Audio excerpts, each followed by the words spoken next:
The BC government is suing 40 different opioid makers in a bid to recoup the costs associated with the overdose crisis that killed 4,000 Canadians last year alone. Joining me with more is Professor of Health Law and Policy at the University of Toronto, Trudeau Lemons. Professor, thank you for being here. Good morning. Talk to me about the core elements of this case. What will the decision come down to? Well, the context is, as you described before in your introduction, the staggering number of opioid-related deaths in the country. In the lawsuit, the British Columbia government points out that more than 20,000 Canadians have died in the last years as a result of opioid overdoses. So,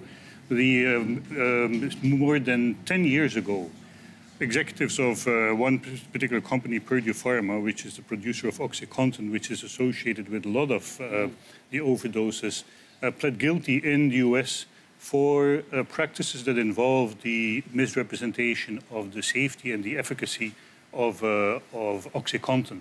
And there are also lawsuits in the States that document other practices that are like that, where there have been a misrepresentation of the safety of prescribing opioids for pain relief. And so in the US, we have seen several lawsuits, civil lawsuits, but also criminal lawsuits against the producers of opioids.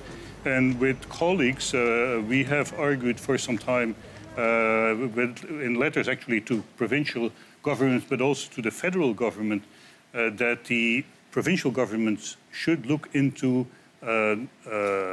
lawsuits as a means to recuperate the costs of the staggering costs actually of healthcare associated with opioid overdoses. Just to give you an idea, there are an estimated 17 hospitalizations per day as a result of overdoses. So this represents a significant cost to the healthcare system. Yes. So the BC government has taken this step to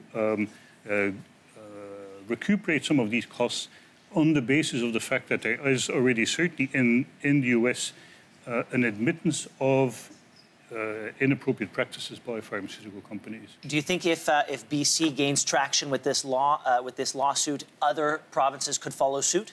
Yeah, they should follow suit. So if the provincial governments take the taxpayers' money seriously, they should follow suit, and they should actually recuperate money from on the basis of the fact that there is certainly a strong beginning of evidence that there were very serious